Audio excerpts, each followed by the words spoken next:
안녕하십니까. 강지연입니다. 어제 0시 기준으로 국내 코로나19 확진자가 4명이 추가됐는데요. 중요한 점은 지역사회에서 감염된 환자는 단 한 명도 없었다는 점입니다. 괄목할 만한 성과가 아닐까 싶은데요. 그렇다고 마음을 놓을 수도 없습니다. 바로 어제부터 최장 6일에 달하는 긴 황금 연휴가 이어지고 있죠. 사회적 거리두기와 방역이 느슨해지는 만큼 가까스로 진정된 확산세가 다시 이어지지는 않을지 방역 당국이 긴장하고 있습니다. 저희 TBS는 매일 오전 9시부터 9시 50분까지 TV와 유튜브를 통해 코로나19 특집 생방송을 보내드리고 있습니다. 오늘도 서울시 재난안전대책본부 연결해서 코로나19 관련 소식들부터 알아보겠습니다. 구균진 기자. 네, 서울시 재난안전대책본부에 나와 있습니다. 네. 어제 확진자 추이를 보니 지역 발생은 한 명도 없었고요. 또 신규 확진 환자 수도 아주 적었거든요. 국내 코로나19 발생 현황부터 정리해 주시죠. 네, 어제 0시 기준 국내 코로나19 신규 확진자는 4명입니다. 특히 17개 시도에서 발생한 지역 사례는 단 한 건도 없었습니다. 신규 확진자 4명은 모두 해외 유입 사례로 검역 과정에서 확인됐습니다. 현재까지 국내 해외 유입 환자는 모두 1,065명으로 이 가운데 내국인이 91%를 차지하고 있습니다. 지금까지 누적 확진 환자 수는 모두 1,765명입니다. 사망자는 어젯밤 경기 명지병원에서 입원 치료를 받던 70대 여성이 숨지면서 248명으로 늘었습니다. 어제 130여 명에 대한 치료가 끝나 격리에서 해제된 환자는 모두 9,059명으로 집계됐습니다. 완치율은 84.2%에 달합니다. 정부는 최근에도 감염 경로를 알 수 없는 사례가 산발적으로 발생하고 있다며 치료제와 백신이 개발되기 전까진 경계를 늦춰선 안 된다고 강조했습니다. 특히 미등록 외국인과 노숙인 등 방역 사각지대에 있는 부류가 앞으로 확진자를 폭발시킬 수 있는 발화점이 될 수 있다며 관련 대책을 세우고 있다고 밝혔습니다. 네, 자세하게 정리를 해주셨는데요. 서울 상황은 어떻습니까? 네, 서울에서는 어제 오후 코로나19 확진자가 1명 추가되면서 모두 634명으로 늘었습니다. 서대문구는 지난 29일 인도 뭄바이에서 출발해 인천국제공항을 통해 입국한 인도인 A씨가 어제 오전 코로나19 확진 판정을 받았다고 밝혔습니다. 서대문구 소재에 다니는 이 유학생은 29일 입국 당시엔 증상이 없었습니다. A씨는 해외 입국자 전용 택시를 통해 서대문구 보건소 선별진료소로 이동한 뒤 검사를 받았고 어제 오전 확진 판정을 받아 양천구 서남병원으로 이송됐습니다. A씨는 검사 후 병원으로 옮겨질 때까지 서대문구 연희동의 한 주택에서 자가격리 상태를 유지해온 것으로 알려졌습니다. 확진 날짜 기준으로 지난 20일부터 29일까지 열흘 연속 서울 내에서 발생한 신규 사례는 0명이었던 것으로 집계됐지만 서대문구에 A씨가 포함되면서 누적 환자가 634명으로 늘었고요. 현재까지 서울의 전체 확진자 가운데 완치 판정을 받고 퇴원한 환자는 453명, 사망자는 2명입니다. 네. 그런가 하면 박원순 서울시장이 세계 도시 대표들과 코로나19 이후의 경제 위기, 또 기후 위기 회복 방안 등을 논의했다면서요? 네, 그렇습니다. 박 시장은 지난 29일 밤 11시부터 도시기후 리더십 그룹 C40의 포스트 코로나 화상회의에 참여했습니다. 도시기후 리더십 그룹 C40는 기후변화에 공동으로 대응하기 위한 국제기구로 현재 서울과 베이징, 도쿄, 방콕, 뉴욕, 런던 등 전 세계의 96개 도시가 함께하고 있습니다. 어제 회의는 이탈리아 밀라노의 주사페 살라 시장이 주재했는데요. 각 지역을 대표한 10개 도시의 시장이 참여했습니다. C40의 부의장이기도 한 박 시장은 아시아 대표로 참석해 다른 도시의 시장들과 의견을 나눴는데요.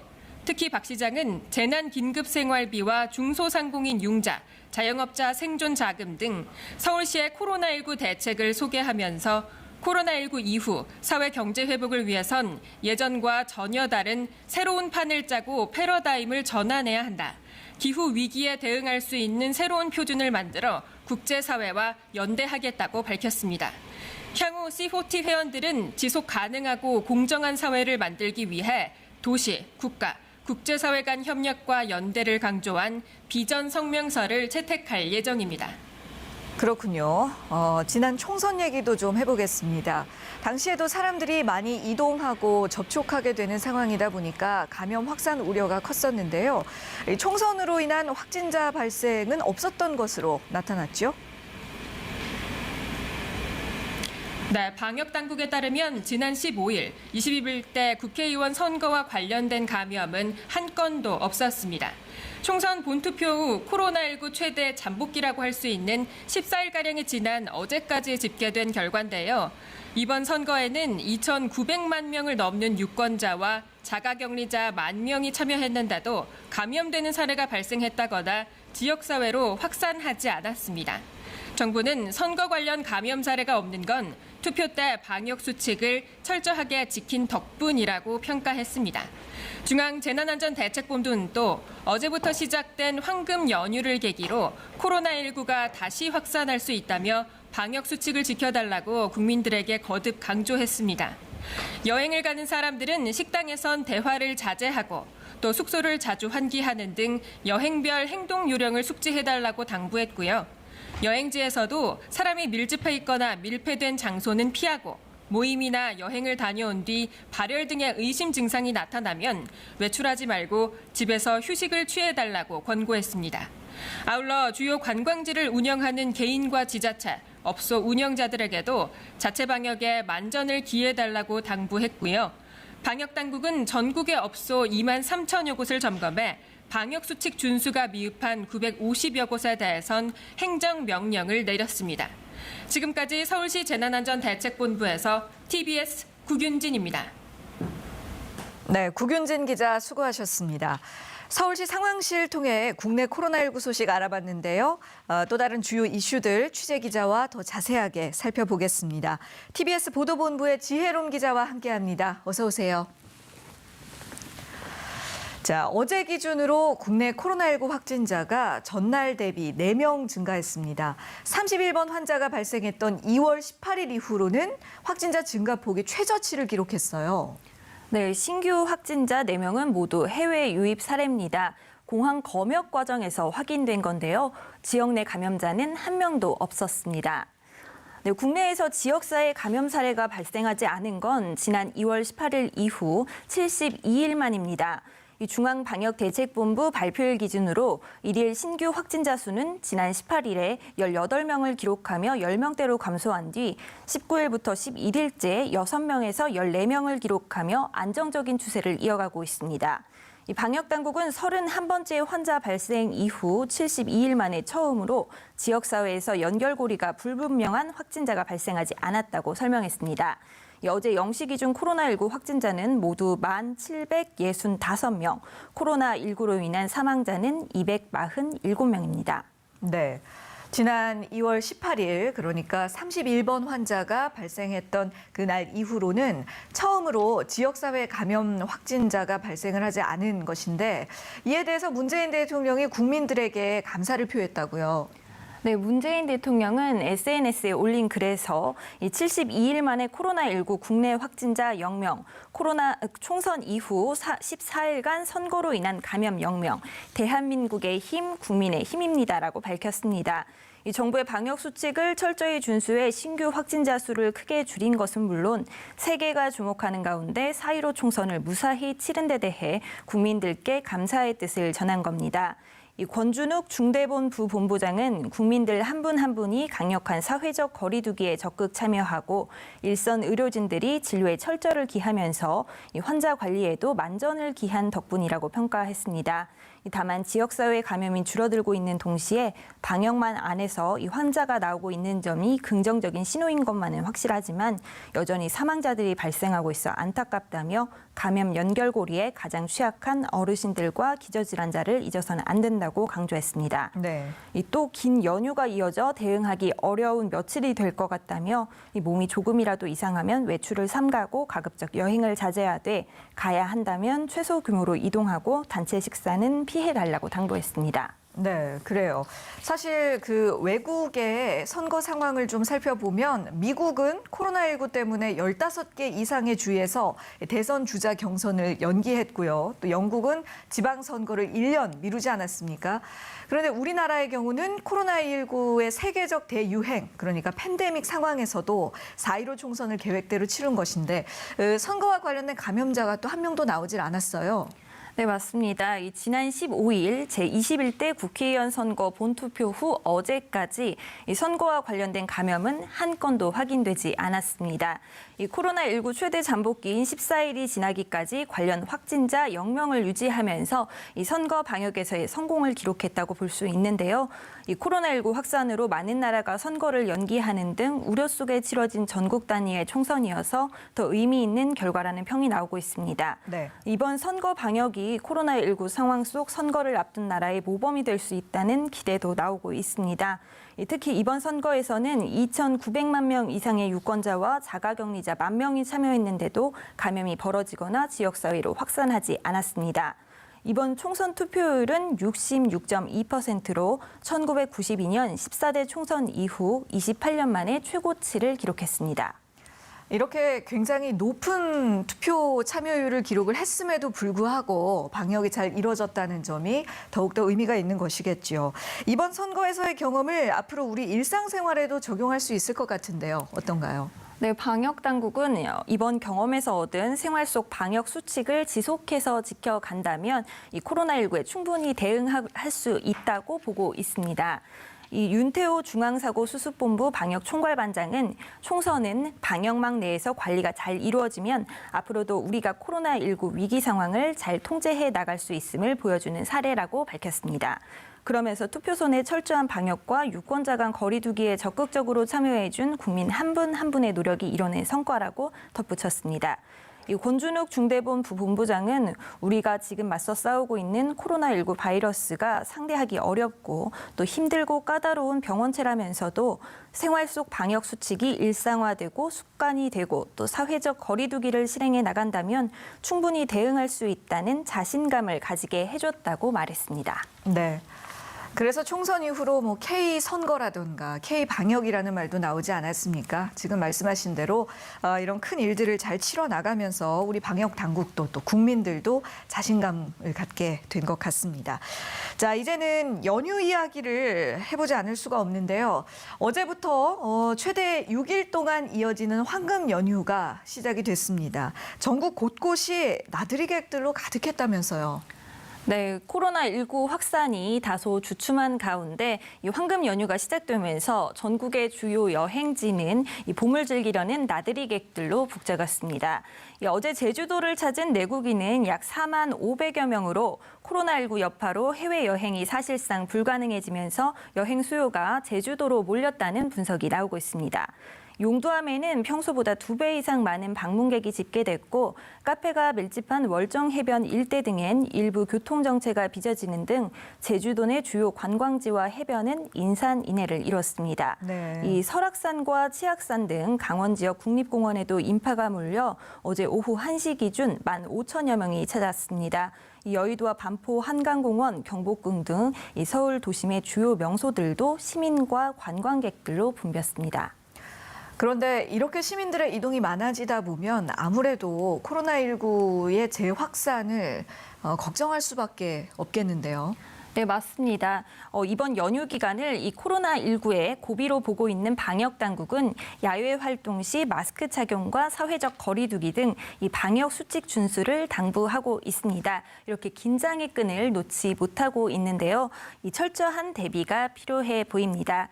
저희 취재진이 시민들을 만나봤습니다.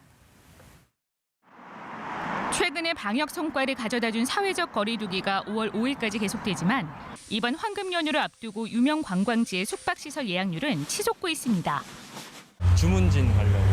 집에서 막 만들어 먹고 이렇게 외식은 안 하는 쪽으로 하려고 하고 있어서 경치 구경만 하고 식당에서는 안 먹으려고 하고 있어서 코로나가 좀 잠잠해진 것도 있고 연휴이기도 해가지고.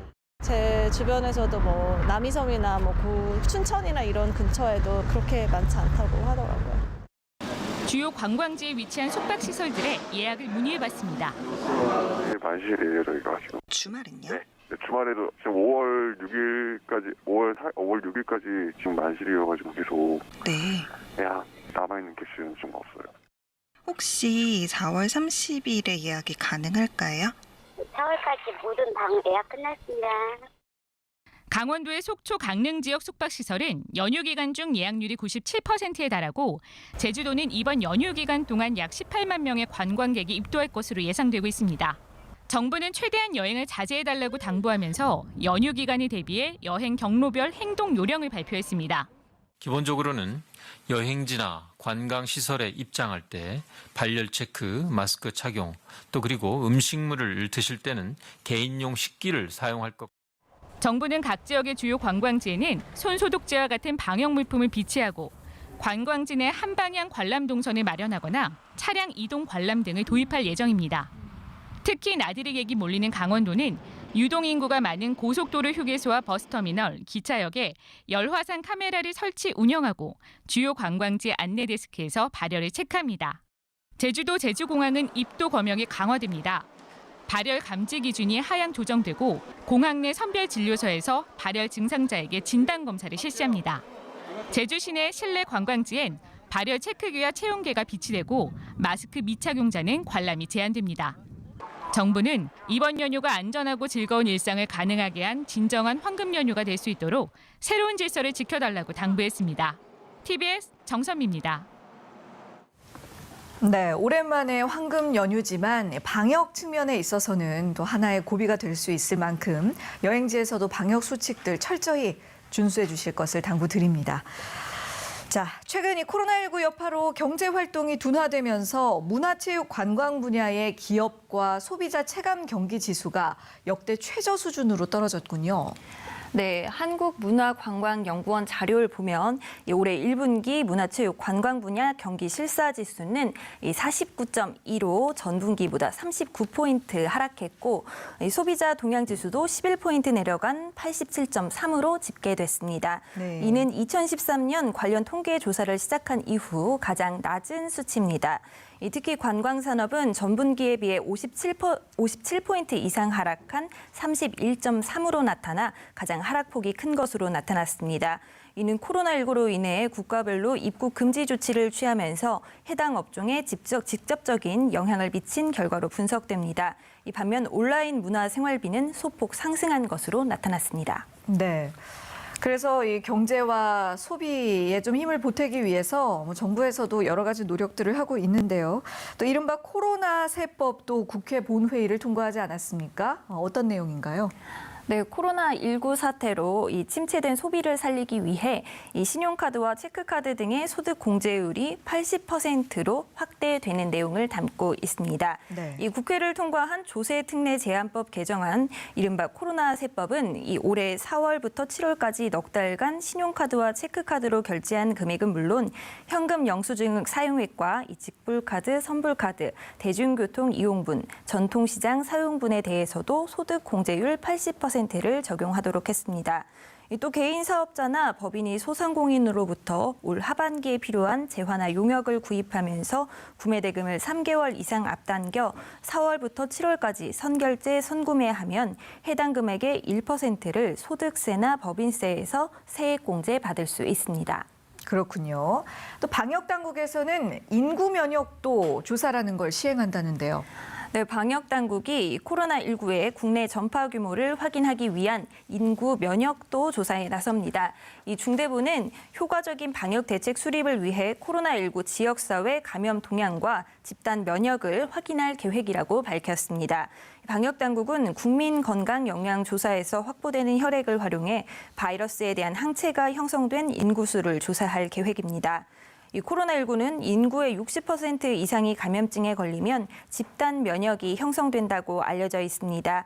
이 조사는 대구, 경북 지역부터 실시될 예정이며 조사 결과는 전체 감염자 중 사망자의 비율을 파악하는 데도 활용할 예정입니다. 네.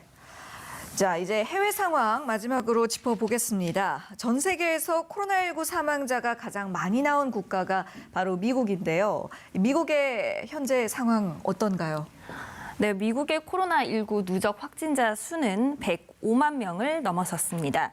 이 존스 홉킨스 대학의 집계를 보면 미국 내 코로나19 누적 확진자는 우리 시간으로 오늘 오전 6시 기준 105만 6천여 명, 전체 사망자는 6만 1천여 명을 기록했습니다. 이런 가운데 도널드 트럼프 미국 대통령은 코로나19 확산 방지를 위해 제시했던 연방 정부 차원의 사회적 거리두기 지침을 더 연장하지 않겠다는 입장을 밝혔습니다. 네. 이 앞서 트럼프 대통령은 코로나19 감염자가 늘어나자 지난 3월 16일 10명 이상 모임 회피, 불필요한 여행 자제 등의 내용이 담긴 사회적 거리두기 지침을 발표해 15일간 적용하고 이후 한 달 더 연장했는데요. 이 마이크 펜스 부통령은 45일 전에 발표된 거리두기 지침은 경제 활동을 점진적으로 재개하기 위해 발표한 지침에 편입됐다고 설명했습니다. 네. 그리고 또 관련해서 다른 나라 소식들도 정리를 해주시겠어요? 네, 러시아에서도 코로나19 대규모 확산세가 이어지고 있는 가운데 누적 확진자 10만 명을 넘어섰습니다. 네. 이 러시아 각 지방 정부들은 외출 시 마스크 착용을 의무화하는 조치를 잇따라 내놓고 있습니다. 이 중남미 지역의 코로나19 사망자는 1만 명을 넘어섰습니다. 이 현지 시간으로 29일 기준 미 존스 홉킨스 대 집계를 보면 이 중남미 30여 개국의 코로나19 사망자는 모두 1,500여 명으로 나타났는데요. 이 지난 3월 아르헨티나에서 중남미 첫 코로나19 사망자가 나온 지 50여일 만에 사망자가 이같이 불어난 겁니다. 이 중 절반 이상인 5,500여 명이 브라질에서 나왔습니다. 네, 정말 브라질 상황도 지금 점점 더 심각해지고 있는 것 같아요. 네, 맞습니다. 이 예멘에서는 코로나19로 인한 사망자가 처음으로 확인됐습니다. 이 아프리카 서부 기니비사우에서는 총리와 장관 3명이 코로나19 양성 반응을 보였습니다. 이 로이터 통신 등은 누노 고메스 나비암 총리와 보체칸데 내무장관 등 2명의 장관은 이 코로나19 확진 판정을 받고 한 호텔에 격리됐다고 보도했습니다. 이 반면 비교적 안정세를 보이고 있는 중국의 경우에는요, 이 코로나19 방역을 위해 운영을 중단했던 자금성이 오늘부터 다시 문을 엽니다. 이 자금성 예약은 온라인으로만 진행되며 입장객 수는 하루 5,000명으로 제한됩니다. 네, 알겠습니다. 지금까지 TBS 보도본부의 지혜롬 기자와 함께했습니다. 수고하셨습니다. 지금 여러분께서는 TBS 코로나19 특집 생방송과 함께하고 계십니다.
네, 5월에 접어들면서 이제 코로나19에 대한 대응 방향에도 많은 변화가 생길 것으로 보이는데요. 전문가 모시고 관련해서 다양한 이야기 나눠보겠습니다.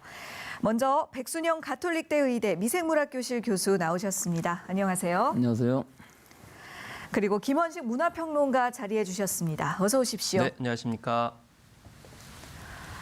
자, 우선 최근 확진자 추이부터 살펴보고 가겠습니다. 지난 4월 중순부터 신규 확진자가 10명대로 떨어지더니 어제는 4명까지 줄었거든요. 특히 중요한 점이 이 신규 확진자 4명은 모두 해외에서 유입된 환자들이었고 지역사회 감염자가 한 명도 없었다는 점입니다. 두 분께서는 이런 결과를 어떻게 보고 계신지요? 예, 상당히 의미 있는 결과라고 볼 수가 있죠. 예. 1월 20일 날 우리 첫 환자가 중국인 여행객 여성에서부터 나왔는데 2월 18일 31번 환자가 나올 때까지는 상당히 느린 속도로 또 감염원을 다 알 수 있는 상황이었었는데요. 네. 31번 환자 이후로는 국내에서 이제 전염이 되고 발생하는 지역사회 전파가 있었다고 볼 수가 있고 2월 29일에는 909명까지 올라갔어요. 그랬었죠. 이게 과연 제어가 될 것인가 걱정도 많이 됐었는데 그 이후로 우리가 일시적으로 대구 경북 지역에 여러 가지 그 방역 또 문제가 좀 있어갖고 의료 공백이 일시적으로는 있었지만 네. 우리가 지역적으로 물리적으로 봉쇄를 하지 않고 민주적으로 이것을 다 헤쳐나왔다는 것이 굉장히 중요한 부분이 있었고요. 네. 더구나 지금은 상황이 지역사회에서는 0명이라고 나왔기 때문에 굉장히 네. 의미 있는 하루이긴 하지만 그렇다고 우리가 지역사회에 지금 한 명도 없느냐 하면 그건 아닌 것이고 예. 분명히 조용한 전파가 어디선가 일어날 수 있기 때문에 그것을 빨리 방역당국의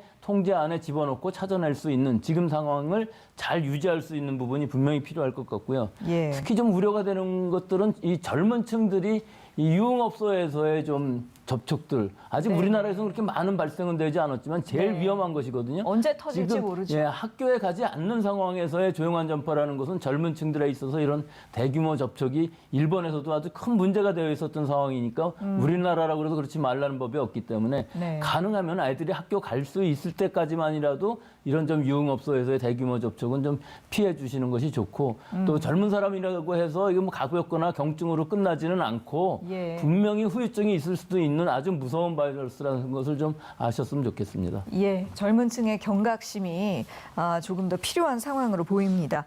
평론가님은 어떻게 네. 보세요? 그래서 요즘에 뉴 노멀이라는 그런 단어가 많이 유행을 하고 있거든요. 이제 새로운 표준을 만든다라는 개념인데 네. 사실 코로나19 때문에 우리의 생활 문화가 많이 바뀌었다고 생각을 합니다. 그래서 네. 그동안 좀 밀집 공간에서의 집단 생활 문화가 많았었는데 이번을 계기로 해서 그게 굉장히 위험할 수 있다 싶어가지고 느슨한 거리두기를 하면서 뭐 종교 생활이라든지 또 문화 생활, 뭐 공연장, 뭐 극장 다 포함해서요. 그리고 행사들 같은 경우에도 무리하게 하지 않는 개인들의 어떤 그런 느슨한 거리두기 이런 것이 유효했다고 생각을 합니다. 그래서 네. 이번에 이제 중요한 것은 아까 이제 언급을 하셨지만 연휴 기간이거든요. 근데 중국도 그렇지만 한국 같은 경우에는 이동 통제령을 내리지 않은 그런 상황이지만 일본 같은 경우는 지금 굉장히 큰 변수로 이렇게 생각을 하고 있거든요. 맞습니다. 심지어는 우리 지자체에 오지 마라 이렇게 할 정도이거든요. 지역 경제를 생각하면 오라고 해야 되는데 지금 제주도 같은 경우에도 지금 그런 상황이긴 한데요. 예. 이런 상황 속에서는 아무래도 좀 눈여겨봐야 될 곳이 숙소죠. 네. 그래서 많은 분들이 거기서 거주를 하고 또 숙박을 하기 때문에 그런 공간에 대해서 좀 방역을 철저하게 하면서 이번 뭐 황금 연휴라고 불릴 수 있는 4월 말에서 5월 초에 그런 기간을 또 극복을 하게 되면 또 새로운 그런 생활 문화의 그런 모범 전례가 되지 않을까 싶습니다. 예, 알겠습니다. 자, 그렇다면 이제 앞으로 해외 유입으로 인한 감염 추이는 어떻게 예상하고 계시는지요? 이게 국가 간의 이동을 완전히 봉쇄하지 않는 한은 해외 유입 감염 우려가 계속 있을 수밖에 없거든요. 근데 지금 우리나라 상황을 보면 이거 완전히 방역을 할 수 있는 상황이죠. 입국하는 네. 모든 사람들을 일단은 2주간 격리를 시키기 때문에 무조건. 네. 하기 때문에 지금 완전한 방역이고 잘 찾아낼 수 있는 이런 시스템이지만 계속 이렇게 갈 수는 없는 거 아니겠습니까? 그렇죠. 언젠가는 서로 간에 교류가 있어야만 경제가 돌아갈 수 있는 것이고 예. 즉 우리나라 국내에서만 제어가 된다고 그래서 이것이 중식이 되는 일이 아니기 때문에 결국은 언젠가는 이 수준을 풀어야 되는데 그러면 우리가 해외의 상황을 봐야 되지 않겠습니까? 네. 유럽이라든지 이런 나라들은 여러 나라들은 어느 정도 정점은 지났지만 아직도 안심할 상황이 아닌데도 여러 가지 봉쇄를 풀고 있는 즉 이 민주국가들에서 지금 물리적인 봉쇄를 내리고 있는 상황인데 그것을 풀면 어떻게 될지 예단이 아주 힘든 상황일 수가 있고요. 예. 미국의 상황은 뭐 아까 보도에서도 있었습니다만은 더 심각한 상황인데다가 뭐 미국 선거도 지금 겹치고 있어서 네네네. 어떻게 될지 알 수가 없는 이런 상황들이고 일본은 지금 언급하신 대로 여기가 지금 폭발 직전인 상황이거든요. 예. 이 어떤 봉쇄도 내릴 수가 없고 실제 할 수도 없고 또 진단도 제대로 하지 못하고 굉장히 위험한 상황인데도 어떻게 보면 집단 면역을 바라고 있지 않나 하는 생각이 들 정도로 거의 방역을 하지 않는 이런 상황인데 네. 우리가 일본에서 이렇게 많이 환자가 발생했을 때 우리라고 안전할 수가 없는 상황이거든요. 그렇죠. 그래서 뭐 여러 가지 진단 키트 이런 문제들이 있고 하지만 우리가 좀 선진국으로서의 입장으로서 도와줄 수 있는 부분 분명히 도와줘서 전 세계적으로 우리가 모범적인 방역 사례가 될 수 있었다는 것을 알게 하고 이런 것들이 잘 처리가 돼서 결국은 전 세계적으로 같이 돌아가야만 된다. 즉 남반구뿐만 아니라 북반구 이것들이 왔다 갔다 하면서 또 가을 겨울에도 발생할 수가 있기 때문에 예. 우리만의 문제가 아니고 전 세계적으로 잘 대처를 해야 되겠다고 생각합니다. 예, 그러니까 우리의 방역 노력만으로 이것이 해결될 수 있는 문제가 아니라는 말씀이시잖아요. 우리가 아무리 노력하더라도 우리 상황과 해외 상황이 함께 호전이 되어줘야 그 해외에서 유입되는 확진자 사례가 완전히 잡힐 수 있다. 그런 말씀이셨습니다. 자, 그리고 코로나19 방역의 최대 변수였던 4.15 총선 이후에 어제부로 코로나19 잠복기인 2주가 지났습니다. 이번 선거 때문에 코로나19에 감염된 환자는 없다라는 내용이 정부의 공식 발표인데요. 큰 고비를 잘 넘겼어요. 그렇죠? 예, 아주 잘 넘겼습니다. 사실 총선뿐만 아니라 그 바로 전에 4월 12일 날 부활절 주일에 벚꽃놀이 같은 대규모의 사실 인구 이동도 있었고 총선도 있고 하면서 굉장히 우려가 많이 있었거든요. 이런 네. 다발적인 노출에 얼마나 과연 우리가 대처할 수 있는 것이냐, 과연 이런 방역 시스템이 완벽할 수 있는 것이냐 했는데 결과적으로 보면 완벽한 시스템을 갖추었고 우리 국민들의 그 민주적인 의식들 또 여러 공무원들 방역 당국의 노력에 의해서 사실 지금까지 밝혀진 환자는 없지만 뭐 이거 완전히 제로라고 할 수는 없지만 일단 발생한다 할지라도 이 방역 당국의 통제 안에 있을 수 있는 범위일 수 있기 때문에 예. 지금으로서는 아주 성공적이었다고 볼 수가 있고 이런 선거 또는 여러 가지 노출들에 대해서 우리가 방역을 어느 정도까지 하면 할 수 있는지 또 이것이 제어될 수 있는지를 알 수 있는 아주 시범 케이스였다고 볼 수 있겠습니다. 예, 맞는 말씀입니다. 특히 지난 4.15 총선의 경우는 국내에서뿐만 아니라 또 전 세계의 주목을 받은 그런 이벤트였는데요. 그래서 국제사회에 좋은 본보기가 되지 않았을까 싶습니다. 그렇습니다. 사실 외신에서는 이제 한국이 민주주의를 지켜냈다라는 식으로 극찬을 했거든요. 그래서 예. 워싱턴 포스트 같은 경우에도 이 한국이 우리에게 가르침을 줬다 이렇게 얘기를 했습니다. 왜냐하면 미국도 이제 대통령 선거를 앞두고 있는 그런 상황이기 때문에 경선이 이루어지고 있었고요. 또 심지어 15개 주 이상에서 경선 일정을 조정하는 일들이 벌어졌었기 때문에 네. 미국에서도 한국을 굉장히 눈여겨봤었고 아마 이제 앞으로 이제 계속 선거가 치러지게 되면 한국식 모델을 적용할 가능성이 높고요. 독일에서도 이제 반응이 나왔습니다. 그래서 한국이 모범이 됐다 이렇게까지 극찬을 했었고요. 예. 또 영국의 BBC 같은 경우에는 한국의 선거에서 이 한국 시민들의 뭐 이렇게 행동을 보니까 마치 뭐 아무 일도 없는 듯이 선거를 했다 이렇게 하면서 굉장히 호의적으로 평가를 네. 하기도 했었거든요. 네. 그래서 엘리엇 에머 씨를 보면은 황무지에서 뭐 4월은 잔인한 달 이렇게 얘기했었는데 그렇죠. 우리는 이제 지금 5월 1일이기 때문에 네. 우리 입장에서는 4월은 잔인한 달이 아니고 뭐 해피한 최대한 어떤 그런 선방을 했다 이렇게 볼 수가 있겠습니다. 어쨌든 간에 전 세계적으로 47개국에서 선거를 연기를 했는데 그런 이제 나라에 비해서 우리는 성공적으로 이렇게 치러내서 여러모로 또 모범적인 어떤 모델로 이게 남게 됐습니다. 예.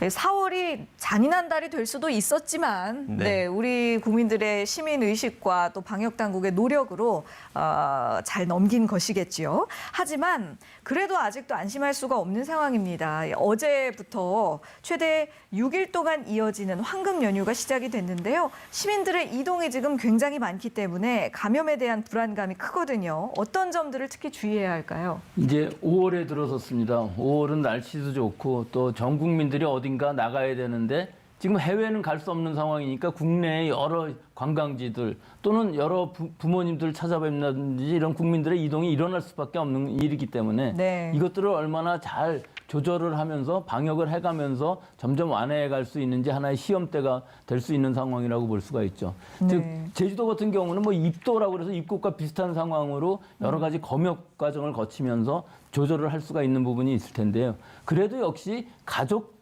정도의 단위로 여행을 가는 것이 좋겠고 여행지에서도 항상 2m 거리, 뭐 손 씻기, 마스크 쓰기 등 개인 위생은 전 국민들이 잘 지키고 있는 것으로는 보이지만 실제로 이 야외보다는 밀폐되는 환경에서의 개인 위생이 더 중요할 수가 있거든요. 네네. 그러니까 가능한 한 많은 사람들이 모이는 밀폐된 장소에는 가지 않으시는 것이 좋고 또 더 한 가지 중요한 부분은 이 증상이라는 것이 뭐 열은 대부분 발열이 나는 상황이 있을 수가 있지만 대부분 10명 중에 8명 정도는 아주 경증, 즉 자기 자신밖에 느낄 수 없는 정도의 경증일 수가 있거든요. 네. 이게 그냥 간단한 권태감이라든지 발열이라든지 또는 가벼운 설사 기운이 있을 때 이런 때라 할지라도 꼭 진단을 받아갖고 다른 사람들한테 조용한 전파가 일어나지 않게끔 하는 이런 것이 굉장히 중요할 것 같고요. 예. 지금은 아마 엽서들도 그런 것들을 잘 하고 있을 것이라고 봅니다만은 소독이라든지 환기 같은 것들을 철저히 하고 또 이런 것들이 잘 지켜짐으로 해갖고서 우리 국민들이 이 정도의 이동과 이 정도의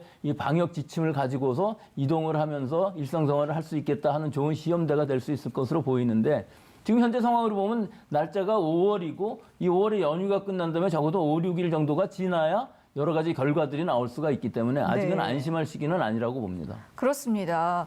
지금 얘기해 주신 대로 이제 5월이고 그 연휴가 끝난 이후에 어느 정도 기간이 지나야 이제 이번 연휴 뒤에 어떤 추이를 살펴볼 수가 있을 텐데요. 이 5월에 또 개학도 본격적으로 예정이 되어 있잖아요. 구체적인 개학 시기와 관련해서는 여전히 신중한 모습입니다만 학교가 또 다른 집단 감염의 발원지가 될 수 있다라는 불안감이 계속 자리 잡고 있는 것 같습니다. 그렇다고 뭐 계속해서 미룰 수도 없고 지금 짚어주신 대로 연휴 이후의 상황도 봐야겠고 참 어려운 문제거든요. 어떻게 하는 것이 최선일까요? 일단은 이제 정부 쪽에서는 징검다리 연휴가 끝나고서 이제 3일에서 5일 사이에 최종적으로 결정하겠다 이렇게 밝히고 있거든요. 근데 사실 실제적으로 어느 시기에 이제 개학을 해야 되느냐가 관건인데 일단 예. 뭐 고3, 중3부터 이렇게 개학을 하는 것으로 생각을 하고 있습니다. 왜냐하면 이제 입시 일정들이 있기 때문에 맞아요. 사실 이제 4학년들이 가장 문제인데 그래서 이제 한 조사 결과를 보게 되면은 뭐 이제 10일 이전, 뭐 11일 이후 이런 이제 설문조사가 좀 많이 나오고 있는 그런 상황인데 네. 그렇지만 이제 대학을 제외한다 하더라도 중고등학교에서는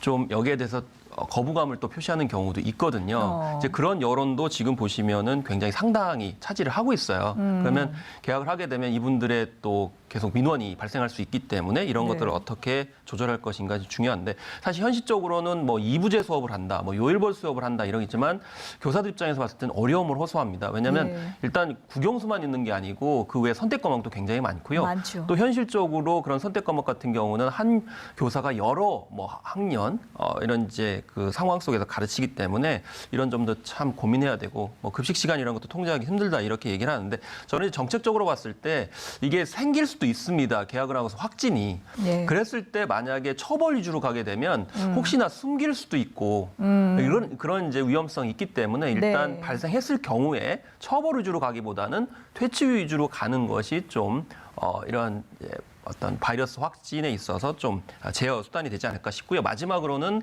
지역별 학교별로 너무 상황이 많이 다르거든요. 예를 네. 들면 도시 지역은 더 위험성이 있고 또 시골 지역 같은 경우는 좀 다를 수 있기 때문에 그래서 네. 지역별 학교별로 좀 재량 권한을 주면서 개학 시기를 조율하는 것도 어떨까 이렇게 생각을 해봅니다.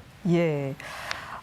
또 중요한 말씀을 해주셨습니다. 뭐 예방 수칙을 정확하게 준수하는 것도 중요하지만 만약 확진자가 발생을 했다고 하면 그 이후에 어떻게 대처를 할 것인가에 대한 가이드라인도 철저하게 준비를 해두고 개학을 맞이해야 하겠습니다. 자, 그동안 또 일선 학교들의 경우는 정부가 제시한 학교 방역 가이드라인에 따라서 또 방역 준비를 해오기도 했는데요. 그런데 아무리 방역에 대한 준비를 철저하게 했다 하더라도 방역에 구멍이 생길 수도 있지 않은 것 아니겠습니까? 또 무증상 감염 같은 특성이 있고요. 이런 부분에 대해서 어떻게 대비를 해야 할지. 이게 제일 큰 문제가 무증상 감염이죠. 예. 즉 학교 안에서 발생을 하지 않는 경우가 많은데 실제로는 집에 가서 부모님, 조부모님한테 감염이 된 후에 한참 시간이 지난 후에 발견이 된다는 부분이 있기 때문에 네. 아무리 방역 대책을 한다고 해도 이 조용한 전파는 막을 수가 없다는 부분이 있어요. 특히 싱가포르 같은 예를 보면은 학교를 개학하고 나서 바로 악화가 되고 다시 돌이킬 수 없게 되는 것이거든요. 예. 그래서 저는 고3, 중3을 먼저 한다는 것은 굉장히 찬성하는 부분입니다. 먼저 전학년에 3분의 1만 학교에 가기 때문에 등교를 하기 때문에 공간을 넓게 사용할 수 있고 여러 가지 방역 수칙들을 다 한번 해볼 수 있거든요.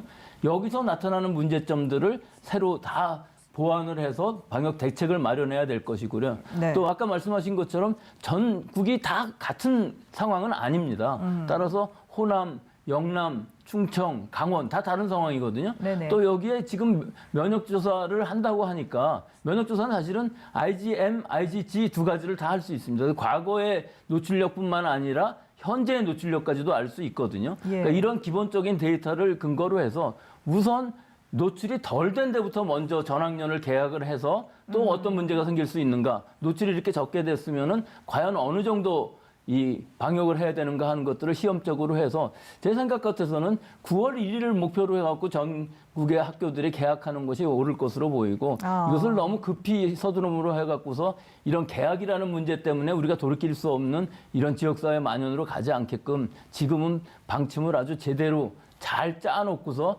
돌다리도 여러 번 두들기고 건너가야 될 시기라고 봅니다. 그렇죠.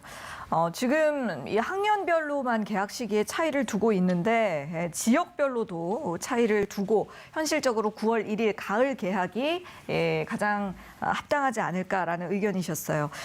자, 이제 이야기를 좀 바꿔보겠는데요. 지금까지 우리의 방역 시스템에서 혹시 사회적인 사각지대는 없었는지 살펴보는 일도 또 중요해 보입니다. 정부의 통계에 잡히지 않는 외국인과 노숙자의 수가 40만 명에 달한다고 하는데요. 이들에 대해서는 어떤 방역 대책이 필요할까요? 이게 지금 싱가포르의 경우를 보면은 학교를 개학한 이후 대부분 외국인 노동자 숙소에서 대대적으로 발생을 했거든요. 그러니까요. 그럼 우리나라의 경우는 그렇지 않을까 생각을 해보면 우리나라도 사실 불법 체류자, 노숙자 뭐 여러 취약 부분들이 있습니다. 우리는 네. 지금까지 요양병원, 요양원, 뭐 집단시설에만 신경을 썼었는데 이런 불법 체류자인 경우 사실 이 병원에 가기가 어렵거든요. 네. 자기 신분이 노출되면은 추방당할 수가 있기 때문에 그래서 이런 부분들의 이 취약 지역 사람들의 전수조사 같은 것들이 상당히 지금 필요한 시기라고 보이고 지금 이 시기에서는 뭐 불법이냐 아니냐를 따지지 말고 우선 방역을 먼저 해야 되는 이런 것이 필요한 시기라고 보입니다. 예, 잘 알겠습니다.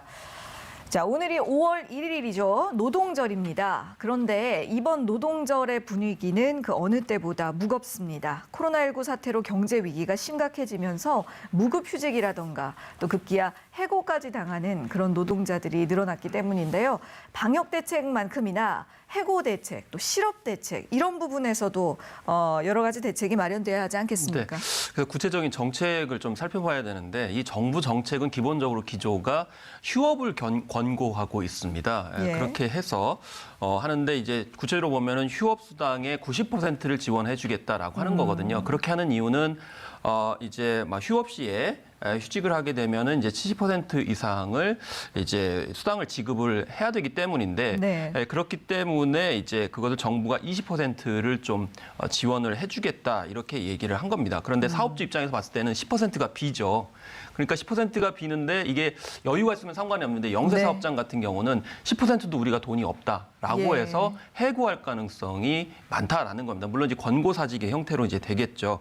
더구나 이제 영세 사업장 같은 경우에는 이제 그거 해고 수당, 그 휴직 수당 같은 경우에 지급할 의무가 없습니다. 그렇게 하다 보니까 결국에는 이제 해고를 하게 되는 그런 상황이 벌어질 수가 있는 것인데요. 네. 그렇기 때문에 이 해고 금지 원칙을 먼저 세우는 것이 굉장히 중요하다라는 것이고요. 네. 또 특히 무급휴직에 관련돼서 정부에서는 50만 원씩 3개월을 주고 있는데 예. 근데 사실은 퇴직을 하게 되면 노동자 입장에서 봤을 때는 실업수당이 이제 자기가 받던 월급의 절반 이상을 받기 때문에 예. 오히려 그냥 그만두는 게 낫다라고 생각할 수가 있는 거예요. 네. 그래서 해고 원칙을 기본적으로 하고 그다음에 고용유지지원금 같은 경우에는 노동자가 먼저 신청을 해가지고 사업주가 그걸 좋지 않았을 경우 나중에 부당해고 관련 심판에서 적용할 수 있도록 하고요. 또 이 실업급여 같은 경우도 최저임금의 70%를 고용보험기금에서 이제 지급하도록 해서 사업주한테는 부담을 덜 주면서 이제 노동자와 사업주들한테 좀 실질적으로 도움이 되는 형태로 가야 된다. 그래서 이 전반적으로 휴업수당에 관련돼 가지고 10%가 굉장히 부족한 부분을 들어서 해고를 하고 그다음에 이 무급휴직자로 됐을 때에 받게 되는 월급 이제 수당이 굉장히 적기 때문에 네. 그것을 어떻게 고용보험기금에서 벌충해 주는가 이런 점들 좀 구체적으로 따져봐야 되는 그런 상황이라고 볼 수 있겠습니다. 예, 이런 부분에 대한 대책도 좀 다시 한번 점검을 하고 좀 현실적으로 조정이 필요하겠네요. 하나만 더 여쭤보겠습니다. 또 이 코로나19로 인해서 물리적 거리두기가 장기간 이루어지다 보니 사람들 사이의 사회적 교류와 관계가 끊기면서 고립감 또 심리적 불안감을 호소하는 경우들도 늘고 있는데요. 코로나 블루의 일종이라고 볼 수도 있을 것 같고 이러한 현상도 좀 주의 깊게 네. 살펴봐야 할 것 같아요. 그래서 격리되신 분들 같은 경우가 가장 많이 언론 매체에서 주목을 받았는데 또 한편으로는 최근에 그 사회적인 약자인 분들이 굉장히 어려움을 호소하더라고요. 예를 들면은 노인층이라든지 또 장애인들 같은 경우 그런 관련 단체들이 굉장히 많이 있습니다. 근데 네. 특히 이제 장애인 같은 경우는 4월 달에 4월이면 이제 장애인의 달이기 때문에 장애인의 네. 날이 있기 때문에 예를 들면 지원이라든지 성금이라든지 방문들이 많았는데 지금 다 딱 끊겼다는 거예요. 그렇기 때문에 오히려 더 우울해하신다는 거죠. 그래서 홀몸 노인이라든지 건강 취약계층 이런 분들이 굉장히 어려운 상황에 처하고 있는데 그래서 대안으로 좀 모색이 되고 있는 것이 이제 마을 건강센터라는 시스템을 좀 지자체에서 도입한 사례가 있거든요. 뭐냐면 이 대상자를 선정을 해가지고 전화나 방문을 통해서 어떤 지금 심리적인 상태인지를 판별을 하고 예. 거기에 따라 가지고 프로그램을 구성을 하는 거죠. 예. 뭐 그건 이제 심리 상담 프로그램일 수도 있고 뭐 정신이나 뭐 이런 이제 일종의 치유 관련해 가지고 뭐 컬러링북이라든지 호일 아트 같은 프로그램을 통해 가지고 좀 우울감들을 해소해 주는 네네. 실질적인 프로그램도 지자체에서 운영하는 경우가 있거든요. 이런 점에 좀 어딘가요? 예, 부산 같은 경우 이렇게 구체적으로 하고 있어서 예. 이런 점을 좀 벤치마킹을 할 필요가 있겠고요. 또 앞으로 개학이 되는데 이 학생들이 좀 우려하는 게 있습니다. 뭐냐면 왕따나 은따가 발생할까 봐. 예, 그런 것들도 앞으로 이 방역 당국에서 교육 현장에 좀 가이드라인들을 마련해야 될. 왜냐하면 한 중학생이 청원을 올렸어요. 개학을 하게 되면 혹시나 확진됐을 때 네. 왕따 당하지 않을까. 그래서 이런 불안증도 있기 때문에 이런 것은 어떻게 해야 될지도 좀 생각을 해야 될 것 같습니다. 예, 알겠습니다. 자, 그런가 하면 또 정부가 코로나19로 위기에 처한 국민들을 구제하기 위해서 긴급재난지원금을 지급하기로 결정했습니다. 각 지자체가 마련한 재난지원금과는 별개고요. 5월 중순까지 모든 국민에게 지급이 될 예정인데요. 여기에 대해서는 어떻게 평가하시나요? 저는 아쉬웠던 부분만 말씀드리자면 예. 이 3개월간 만약 신청을 하지 않으면 기부를 하게 되어 있는데 이 기부한다는 느낌이 들게끔 목적 기부라는 의미를 좀 가졌으면 좋겠어요. 네. 즉 요양원이라든지 또는 외국인 숙소들의 취약 지역의 보건위성 개선을 위해서 이것을 사용하겠다. 그럼 그렇게 눌러서 개선을 하게끔 기부를 하겠다는 그런 목적 기부를 좀 넣어줬으면 좋겠고 또 한 가지는 이 가족 구성원이 한 명이 아닐 경우에 그 선택을 할 수가 없거든요. 여러 사람의 의견이 다를 경우, 즉 여러 명일 경우에는 각 개인이 좀 선택을 할 수 있게끔 해줬으면 좋겠다 하는 아쉬움은 있었습니다. 예. 자, 이번 긴급재난금의 경우는 역사상 최초의 시도인데요. 앞으로 어떤 위기 대응 시스템으로 자리를 잡을 수 있을지 간단하게 의견 부탁드릴게요. 네, 그렇습니다. 어떻게 이제 사용하실 것인가라는 것을 물어보니까 결국엔 식료품비하고 공과금기 이런 거로 많이 쓰겠다고 하셨어요. 네. 결국에는 다른 데 사용을 하는 게 아니기 때문에 최소한 식료품비하고 공과금은 보장해준다라고 하는 정부 재난 시스템이라는 걸 말씀드릴 수가 있겠고요. 그래서 네. 앞으로도 이런 정신으로 좀 기본적인 보장책이다라고 이제 이어가는 것이 필요해 보이겠습니다. 네. 지금까지 백순영 가톨릭대 의대 미생물학교실 교수 그리고 김원식 문화평론가와 말씀 나눴습니다. 수고하셨습니다. 오늘 저희가 준비한 내용은 여기까지입니다. 시청해 주셔서 고맙습니다.